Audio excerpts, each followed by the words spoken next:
नमस्कार, मैं हूं प्रतीक और आप देख रहे हैं न्यूज प्लस 21 पर देश विदेश और राज्य की 20 प्रमुख खबरें। सबसे पहली खबर, पटना गांधी मैदान ब्लास्ट केस में 4 दोषियों को सुनाई गई फांसी की सजा, 2 को आजीवन कारावास। सजा पाने वालों में रायपुर के भी थे। ब्लास्ट की साजिश भी रची गई थी रायपुर में। राज्योत्सव के अवसर पर मुख्यमंत्री भूपेश बघेल ने दिया बड़ा तोहफा। प्रदेश में अनुसूचित जनजाति के अभ्यर्थियों के लिए ऊंचाई एवं सीना माप में दी जाएगी छूट। राज्योत्सव के अवसर पर मुख्यमंत्री बघेल ने स्लम स्वास्थ्य योजना के ऑनलाइन डैशबोर्ड और छत्तीसगढ़ी व्यंजनों का गिफ्ट पैक जोरन किया लॉन्च। नया रायपुर में एक व्यक्ति ने अपने ही मासूम बेटा और बेटी की सिर पर हथौड़ा मारकर कर दी हत्या, पत्नी को भी किया घायल, फिर बिल्डिंग से कूदकर दे दी जान। सुसाइड नोट हुआ बरामद।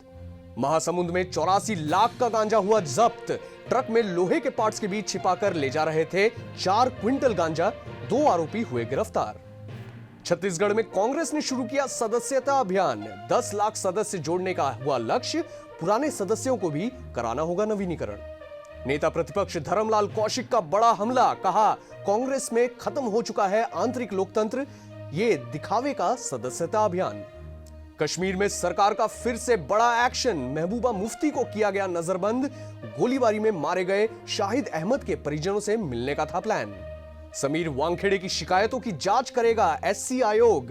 नवाब मलिक ने लगाया था जाति छिपाकर नौकरी हथियाने का आरोप। अखिलेश यादव ने सरदार पटेल की तुलना जिन्ना से की। भड़के योगी, कहा यह सोच तालिबानी, पटेल ने ही देश को एक सूत्र में बांधा। दिल्ली में बेकाबू डेंगू के बीच मलेरिया और चिकनगुनिया की बीमार। केंद्रीय स्वास्थ्य मंत्री मनसुख मंडाविया ने ली बैठक और दिए दिशा निर्देश। पेट्रो पदार्थों पर एक्साइज ड्यूटी से सरकार ने पिछली छमाही में कमाए 1.71 करोड़। जीएसटी कलेक्शन से भी 1.3 लाख करोड़ की हुई बम्पर कमाई। स्वदेशी वैक्सीन को मिली बड़ी सफलता। ऑस्ट्रेलिया ने दी भारत बायोटेक की कोवैक्सीन को मंजूरी। अब ऑस्ट्रेलिया घूमने जाने के लिए नहीं होगी परेशानी। नवाब मलिक के आरोपों पर फडणवीस का पलटवार, बोले मलिक के अंडरवर्ल्ड से है संबंध। दिवाली के बाद करेंगे बड़ा खुलासा, मीडिया और शरद पवार को देंगे सबूतों की कॉपी। कोरोना के खिलाफ तेज हो रही है लड़ाई। देश के 78% लोगों ने ले ली है टीके की पहली डोज, 35% को लगी है दोनों खुराकें। अयोध्या में इस साल 12 लाख दिए जलाएगी योगी सरकार। कोशिश है बनाने की नया कीर्तिमान। दिवाली पर मिला तोहफा, पंजाब में बिजली की दरों में प्रति यूनिट 3 रुपए की कटौती। कर्मचारियों का डीए 11% बढ़ा। सोशल मीडिया पर भारत की हार का फैंस निकाल रहे हैं गुस्सा, कहा पहले देश के लिए खेलना सीख लो।